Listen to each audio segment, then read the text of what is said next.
And she asked me, she said, have you ever thought about doing interior decorating? She's my older sister. I have a middle sister, but she's my older sister. And I was like, sure, yeah, I didn't want to disappoint her. And what prompted you to do that? What kind of drove you into the design direction in the first place? This is a good story. Okay, I love it. I'm here for it. But I never lost sight of it being my love. I watched my mom. She is a lover of fashion, like too far gone. Well, it could have been worse, I guess I can say. Maybe not. I think I kept it PG, Yeah. but yeah.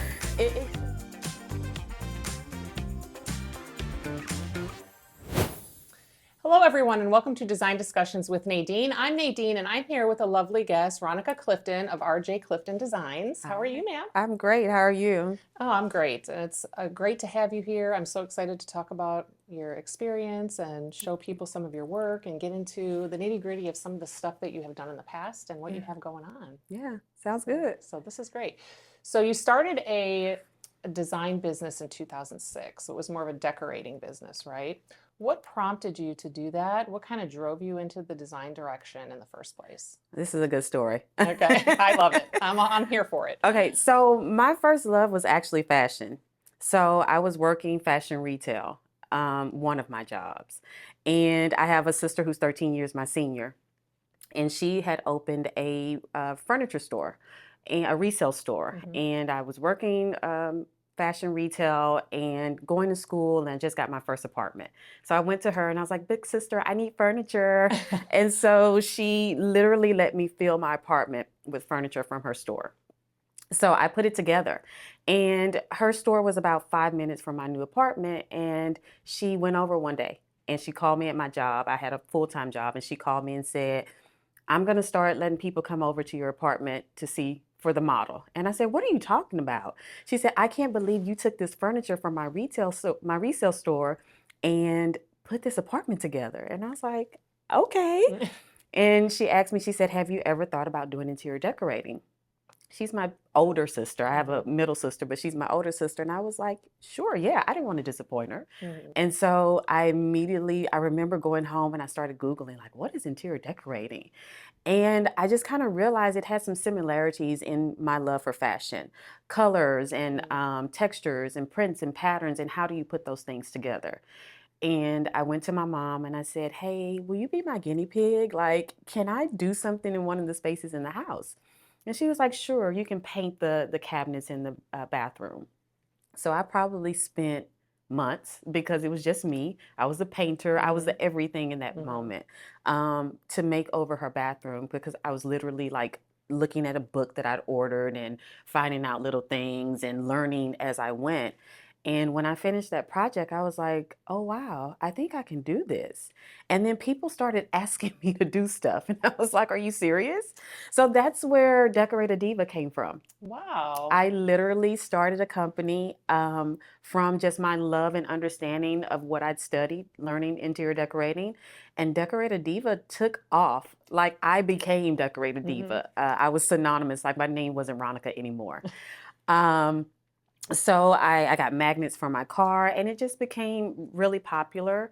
I was able to get connected with Kirkland's home store, and they were looking for top talent around the country. And so they had this big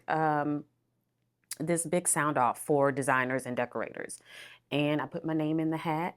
And I didn't get to be one of their top picks, because I think they picked like 10 people, but I was picked for the local. And so I went around to all the new Kirkland store openings and set up my table, and I was able to advertise. That's and great. Decorate a Diva, the name just got out even faster. And I'm sure, yeah, with Kirkland's, I'm sure that was a huge pool of people that were in there to be chosen. Yeah, so the fact was. that you can even get to the local ones, that's great. It was amazing. It was an amazing opportunity. Yeah. Now, you say that your design style is kind of contemporary, eclectic, and antique. Yeah. Yeah. When I read that about you, I thought, I love that. I love the eclectic and I love the antique thing. Yeah. And is that something that you always loved? Was that always kind of your design style? Or is it something that as you kind of went along, you've discovered that, hey, I really like this and I like that? Yeah, I think I discovered it. My mom is my biggest muse, my mom and my grandmother, and they both have similar styles. And so a lot of the furniture that was at my mom's house that I grew up in and that I actually still currently live in, Mhm. had some of like my grandmother's furniture and her grandmother's furniture. Um, and I took a liking to it. One of her cousins also had a home that was very Asian inspired. And so I didn't tell you that, but that's Mhm. another love of mine. Like I love, love, love Asian inspired decor and design. And there are just pieces that I feel like are great bones. They have great Mhm. bones. They have great lines, Victorian era.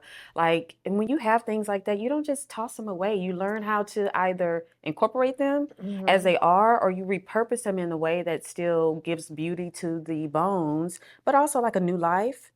So yeah, that's where that came Yeah, from. and I think a lot of people have a lot of those antiques from, like you said, grandmothers and things, and it's kind of hard for people to understand or know how to incorporate those old things into a new design. Yeah. So the fact that you can do that, or you can be there to help people to, incorporate what's new and old together Yeah. is Yeah. great. And I get that a lot here in Houston. I mean, there are a lot of traditional homes. Hmm. Over the last, I don't know, let's say 10 to 15 years, we've seen more variety popping up, Hmm. right? But for the Yeah. most part, you have a lot of traditional here in Houston and the surrounding areas. And so with that, a lot of people have traditional furnishings. And so I'll get calls and people are like, well, I want to redo my home and I want to do it, maybe transitional, Hmm. but I have this piece. But my husband wants me to keep his mother's piece. And I'm like, no problem. Like, that's what I love to do. I love to look at a piece to see how we can just give it a new life. Sometimes it's just changing the fabric in a seat cushion. Hmm. Sometimes it's just refinishing a table.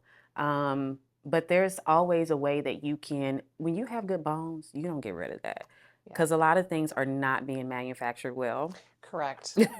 Yeah. So I always tell people, like, do you want to spend more money on something that won't last as long, or a piece that you've had in your family Hmm. for years and years and years, and it just needs a little love and care? Yeah, because sometimes people don't want to spend a large chunk of change on some furnishings Yeah, right off the bat, but you're right. In 5 years, if it's not good quality, you might have to replace it. And you're going to end up absolutely. spending more More in the money. long run Hmm. than just, using the old things that Yeah, you can repurpose or spending a little bit more on more quality yeah, it's furnishings. true. Yeah, yeah. So, what would you say inspires you every day? Ah, so I would say probably fashion. I don't know why I didn't go into fashion. Well, Like, it sounds like you kind of rolled into the interior design thing in the way that you talked yeah, about. So you probably got maybe off course with it a little bit because you realized you had such a talent in the decorating, and that's kind of how it started. yeah. I think for me as a plus size woman, the one reason why I probably didn't go into fashion was because there were not a lot of options for plus size women. Hmm. And so, although I worked in that space all of my retail career, I struggled. And it didn't make me feel like this is a space that I can get into and I can thrive. So when I found about decorating, I felt like I could marry that love and still thrive. Well, especially in the early to mid 2000s or before that. It's not like it is today where Oh everybody has no. the body positivity and all the Oh things no. that's out there right now. Back then it was, yeah, I get that. It was about It suck it was up. a struggle for Yeah. people. Yeah. Cover it up, Hmm. hide it, you know. And nobody back then really made beautiful Oh, things for the plus size body either, which is sad. yeah. And I worked for a brand that pushed and pushed, and they've done amazing. Like, I still follow the brand, and thankfully I had a upper management position, so I was able to like say things and Hmm. ask for things. Yeah, no, it was too much of a struggle. Like, and again, as a plus size woman working in that space, like I witnessed that struggle firsthand. Hmm. And I was like, okay, I don't know if this is ever going to change. And it took a while. Oh, yeah. It really took a while. I follow some of those models who modeled for that brand, and yeah, it took a long Yeah, it time. took years and years to get to the point where we are now, where Hmm. it's like, the clothes are being made differently. Hmm. It's not, because I hate to say it, back then, you would go into a store and you would see it's like there was no trendy clothes No. for larger sizes. It was all like, I hate to say, old lady clothes Yeah. And or it very was big and baggy. And it's big like, and baggy. And that's what I was going to say too. yeah. So then you had either the European straight cut, not for the curvy woman, or you had the big and baggy that didn't offer any type of shape. Mm-hmm. So I was like, okay, we're going to pivot a little bit. So when she mentioned interior decorating, I was like, okay, sure. But I never lost sight of it being my love. I watched Mm-hmm. my mom. She is a lover of fashion, like So it was like too ingrained far in you gone. from your It childhood. from my If she's a childhood. lover of it, then it's Listen, inevitable that you were to go into something that was related to fashion or design or something. absolutely. But I realized what I loved from it. So when she would go shopping, I would notice the colors Mm-hmm. and the prints and the textures of the fabric that she would pick. Like it wasn't for me just about clothes, just to Mm-hmm. have clothes. It was those subtle things. So I can remember shoes that she would pick that had beautiful prints and patterns on them and the colors. And I'm like, okay, yeah, mama, pick that one. Don't pick the black. We don't want that. Pick the color. And then I would help her find a beautiful blouse that pulled out one of those colors. Mm-hmm. So it's the same thing that I'm able to do with design. I'm able to find that material, that stone that has this beautiful color or print in it that most people will be scared of. And I'm like, well, if it's in your closet, we can find a way to put it in your home. You're not scared of it because you'll wear it. Yeah. You'll And I carry think to me, yeah. that's a scarier thing to wear it Mm-hmm. than to put it Have it in as your a home. decor or in the home, right? But I mean, I think so. But I also think there's science in both. I think I always tell people yeah, that design is science and it's all about how you put it together and how you wear it. that's great. I Yeah, love that. yeah, Yeah. yeah. Let's talk a little bit about now some of the things that you're active in and have been active in the past. You started a social organization, Yeah, which I read a little bit about, and that's wonderful. So let's talk a little bit about what that was. And it's something that you're looking to continue doing, right? absolutely. And that Yeah. was started back in 2016. Technically, yes, officially. So I Mm-hmm. actually started it in design school. I went to the Art Institute of Houston, and as an older student and a minority, there were not many faces. Mm-hmm. And I mean, Art Institute was a very diverse school, let me say that. It was not until I started networking in the design field that I realized that there were not many minorities that were willing to get out and network. And so I would always try to pull some of my classmates like, hey, go with me. I just found out about ASID. I signed up as a student member, go with me to these events. And they're like, yeah, no, mm-mm. Like nobody would want to go. And for me, I was very like introverted, a little insecure. So for me to do it was a push. Mm-hmm. And so I felt like if I was able to push, I wanted more of my peers to come with me, more of my peers of color to come with me. And they just would not. So I started in my close circle, like digging, like what's making you not want to go? Like Yeah. what's the holdup? And a lot of it was they felt insecure. They felt like that they could not feel comfortable in those spaces. And as much as I tried to, help them along as I'm helping myself, it became that I was talking to one and then three and then multiple. And we're not just talking black, we're talking people of color. Mm-hmm. And so I thought, let me pull something together. And so our first meeting, I remember it like it was yesterday, was at Luby's, and it was probably about 12 of us. And I was like, guys, I want to get us together. This is Creative Conversations. We're going to talk about the things that bother us in the industry. How can we get over the hump? We're Mm-hmm. students. We're going into this industry. We want to thrive. And some people, it resonated with some people, and some people were like, yeah, no, I'm good. And so my faith is really strong, and I really feel like this was something that God directed me to do. So I went back to God and I was like, okay, God, it didn't resonate with everybody, more so with the Black community. And so I felt like I didn't want to just drop it and say, no, I don't need to do this, because it felt like a calling. Mm-hmm. And so I kind of regrouped, and there was a young woman, oh, not young woman, but Chandra Ward. She's an older designer who found me, and she had reached out to me to ask me to do a questionnaire for her.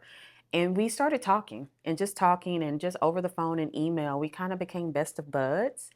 And she heard about what I was doing with Creative Conversation, loved the idea, and wanted to work with me. And so Chandra and I worked up until we had our first meeting, a first official meeting with, or second meeting with Creative Conversations. And that was in 2016. And that was the first time we met in person. So for 10 years, almost, Wow. we had been talking on the phone, planning, emailing back and forth, but had never met in person. And we revived the organization that I built when I was in school into our first meeting that we met at the Gite Gallery. And so the purpose was to build relationships throughout the community. So show different showrooms, art galleries, tile showrooms, wherever they would accept us to have our meetings, to be able to introduce the community to that showroom or that designer or whoever it was, and to their product, and then meet and talk about the things in the industry that we could build upon, network, connect with one another, and then empower each other. And education too. And education. Yeah. Absolutely. That's wonderful. And I mean, that's really great that you pushed forward and continued to do that after so many years, because with a lot of things, people start something or they want to start something, even if they have a little bit of a passion for it, but it kind of fizzles out. Or if you see that the want is not really necessarily there, it kind of takes a dive, and then if you forget about it. So the fact that you kept that going for so long, kudos to you. Thank you. That's great. Thank you. And so how many events roughly, or how many get-togethers then did you guys have? So what then, is the plan for going forward? For going forward? Everybody's probably waiting to hear that. So back then, pre-COVID, so we're talking 16 to 19, we met bi-monthly. And it was really important for me to have face-to-face meetings. I love to hug on people. I love to see people. So thank God this was pre-COVID. It was before the whole Zoom, because I would have not made it. But we did bi-monthly meetings, connected with some amazing industry partners to utilize their showrooms to learn about their products and or services. And it all culminated to, we did a design conference in 2019 called the Texas Black Interior Design Symposium. So I put that together, I produced it, and with some amazing sponsors, Ferguson being one of them, we put together this 3-day event. And it was September 19th of 2019. Unfortunately, that same weekend we had a huge storm. I think it was Isaac or something. But it was beautiful. We had 75 attendees. Wow. And we had speakers from all over the country to come and to pour into us. We had local talent. We had some of now HGTV's biggest stars were there to come and support us and to talk to us. And it was amazing. Ferguson opened up their Sugarland showroom to us. And we had partnerships with Nordstrom and Lucille's. And gosh, I'm now thinking about that experience. It's been a few years. It's been a few years, Well, thank goodness it was planned for 19, and you got to actually go through with it, because so many things, as of 2020, so many things got canceled and everything. So it absolutely, life changed after March 2020. Yeah. And so bringing us to now, we're June, almost 2024. What's the plan for Creative Conversations? I do want to bring the symposium back. The idea is to bring it back for 2025. So I am now the wheels are spinning to bring the team back and to have our first meeting about what we want to do. So much has changed though. People have changed. I think with COVID, everybody kind of went into their corner. And so where I had community before, and it was abundant and it was robust, and they were like yearning for the information and for those meetups, I gotta say that, myself included, we've kind of retreated, and I want to bring that back. But what I need to bring it back with a different sense of purpose. Technology has taken off now. The needs and desires of emerging designers are a little bit different. So I want to make sure that I'm speaking to the designers and giving them what they need, basically. What they needed in 2019 may not be the same thing. And so, wellness and mindset is important. AI. Yeah.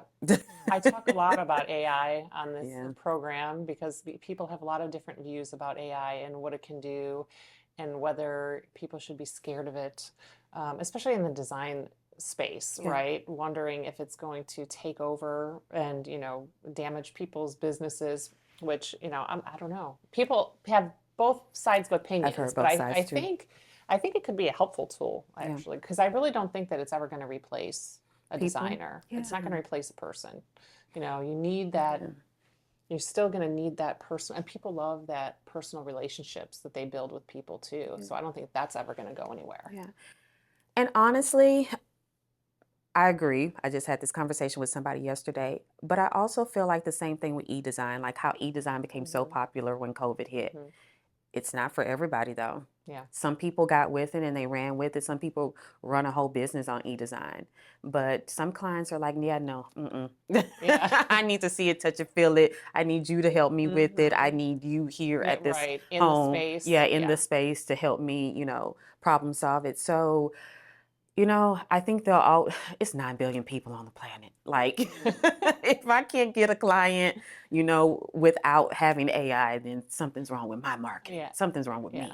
But I think we'll be okay. I do advise anybody to get in front of it, to read on it, Mm-hmm. to understand it, to incorporate, even from some of the basic things that you can, your marketing, your social media. Mm-hmm. Be smart about that. But do you have to become an AI whiz and feel like that everything is going to be now with what are they, the goggles, the Yeah, VR, VR. VR goggles? Oh gosh. Like, no, you might not have to go that far, but just be aware of it. Yeah, I agree. Now let's talk a little bit about your web series that you Ah, recently did. yeah, That was exciting, and it was yeah, called Make It Mine. So let's tell the viewers a little bit about that. How did you get involved with that, and yeah. what's the situation there? So, Make It Mine is a web series that's produced by Brookdale Senior Living, and Brookdale has locations all over the nation. I so I told you that TV was on my 15-year goal. So Mm-hmm. I'm really big on understanding your why and knowing your goals. And so this was something that I don't even know if I understood why I was telling myself this when I started my career. Because remember, I didn't know this is all new to me, decorating and then learning Mm-hmm. about design. But Candace Olsen was one of my biggest inspirations. And so I watched her all the time. And I feel like she transferred something to me Mm. through her show. But I felt like having goals set was important. And so watching her on TV, watching the type of design that she did, I was like, I want to do that. And so I put TV on my 15-year goals. And over the past 5 years, I've had a lot of casting agents reach out to me. And I'm like, okay, I'm doing something right. I'm working my plan. And but nothing stuck. I Mm-hmm. mean, through COVID, gosh, I must have went through like 10 casting interviews Wow. and maybe got to like the second round and even saw some of the show ideas come to fruition Mm-hmm. and picked for the show.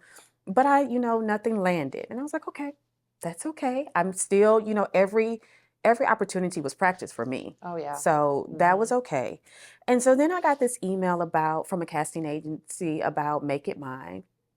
And I only remember a few words: production, you know, senior living. Um, it was coming around pretty quickly, January of 2024. And I was like, yeah, sure.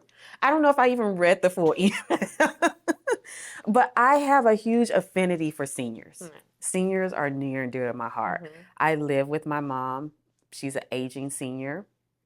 Some of my best friends are seniors. And I don't know, it just felt right. And I've also worked with a local organization here for many, many years, the Houston Furniture Bank.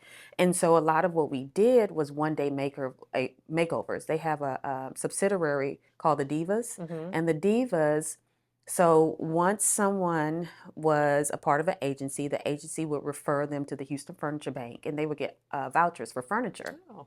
So then the agency would refer one family to get this one-day makeover. So once they got in their housing and they've selected their furniture, the divas, comprised of decorators and designers and artists and Mm-hmm. all kind of creative people, we would go in and go into our stash and pull out accessories and repurpose pieces and reupholster things and then do a one-day makeover for them.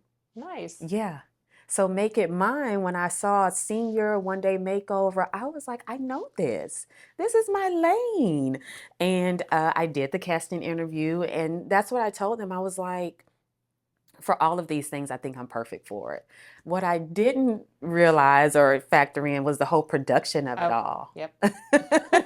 It's a big deal. Yeah, it was a big deal, but I also reminded myself of my goals and that this was a stepping stone. So whereas I thought I might be ready for, the big network shows and all of this stuff, like sometimes you got to crawl before you walk, and sometimes you got to walk before you run. Yeah. And I felt like this was a great opportunity for me to walk. And besides the fact that they have this series, they've had this series for years, it's on YouTube, it gets millions of views. So it was a great opportunity to get my brand and my name out there and then to do some great work. Yeah, and then help too. Yeah. Help Yeah. the seniors, bring a space back to life, Yeah. which is great. Yeah. And you said it was a one day one thing. day. I'm sure there was a lot of running around Oh, involved with that. the sweat going down my back. I was like, wow, keep it cool here. But below the neck was like, we're fighting for our life. Yeah, so you're running around trying to get it done in one day, and then on top of that, you're being videotaped on top of it. You're being videoed and you're being pulled. And recorded and everything that absolutely. you're saying is, and stop, and you got to get this angle and wait, and that, and my team, and they have, because it's a normal install, right? So we did the design, we did the concept, we did the design, it went through approval, so it went through the normal design process. Had our trades day. Some of the team got to see what we were doing. Not everybody got to see what we were doing. And so I think that was one of the feedbacks from like my assistant. She was like, Rhonnika, why didn't I see the design beforehand? And I'm like, I'm sorry. I was just trying to get myself here. And this is a learning experience. We're going to get through this together. But it was a full design installation. So I had to get the team in, huddle with them, talk about how we were going to execute instead of, typically we'll do a full 8-hour day and then sometimes it's a second day to come back to finish up. This was probably 8 hours, but it was 8 hours on the production schedule. So it was out of my control. And that was different for us, but everybody pulled through like a champ. I was talking to my drapery installer on the way here, and I was like, you got to go watch the episode to see yourself, doing your drapery and doing the reupholstery. And it was a great, great experience. And Ron was the homeowner. Gosh, it was beautiful. It was so humbling to see him come into that space with his family. His kids came, and to see how he like melted. It wasn't a huge change, but it was enough for him to feel like, yeah, I love it here. Yeah. Make it a more comfortable space. Yeah. That's great. Well, I'll put the link in the description, so if anybody wants to go check that out, you can do so. Before we close, I'm going to go ahead and ask you my famous question about horror stories. Oh, gosh. And see if you can come up with something that's either a horror or a funny story. Okay.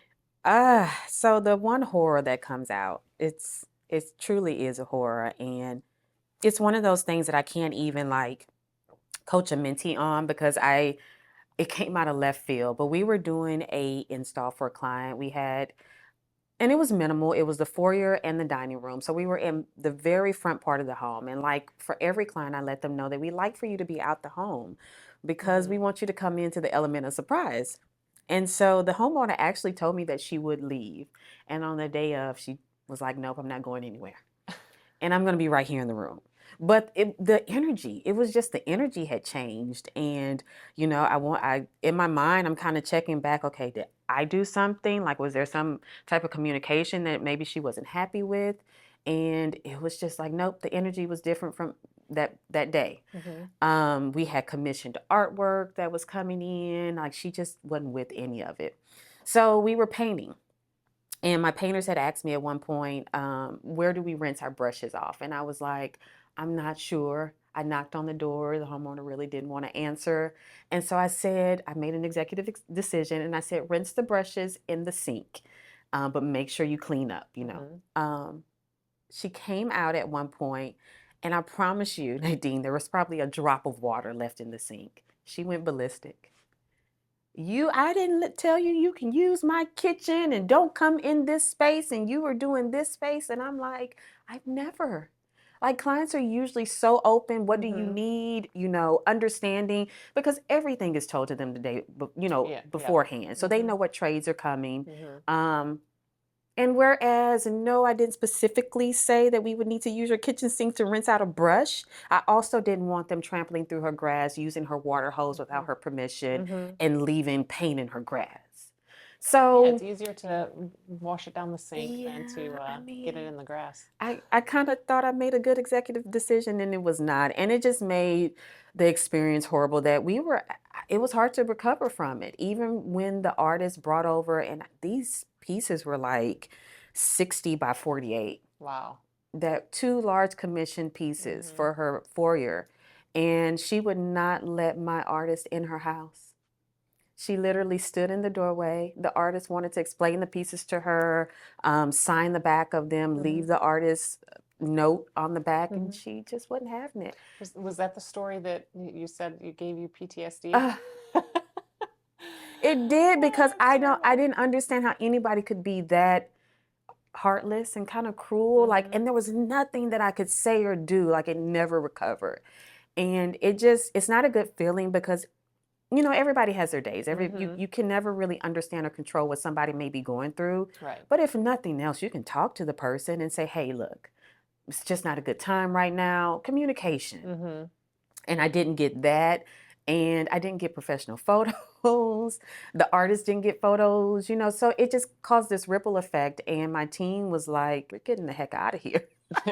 Hightailing it. Yeah. So it just wasn't a good one. It wasn't I think in terms of people just being nice and Mm-hmm. offering grace, that probably was the worst. Yeah. Well, it could have been worse. I guess I can say. Maybe not. I think I kept it PG Yeah. but yeah, it could have been worse, but it really, and I take everything as a lesson, quite honestly. Mm-hmm. Like I always come back to me. Okay, Rhonnika, not to say that you were at fault for this, but what could you have done differently? And that's Yeah. where processes and Mm-hmm. systems came into Mm-hmm. place. So I went back and I just reviewed all of my processes and systems, talked to my team and reviewed, even to my trades for that artist. Mm-hmm. Like, if this happens again, how can we not have this happen again? Um, and outside of our will, outside of the things that we can't control, but what we can control, what can we do? Yeah, no, that's great that if you can take it as a learning lesson Yeah. and improve. Yeah. Because, being able to improve your services and your business, that's a great thing It's for only clients and for helped you us too. more. Yeah. Well, thank you so much for joining me. This was a pleasure. I appreciate you stopping by. And again, I will put the link to the Make It Mine web series that she talked about if anybody wants to view that. And until then, stay tuned for the next one. Thank you. Bye.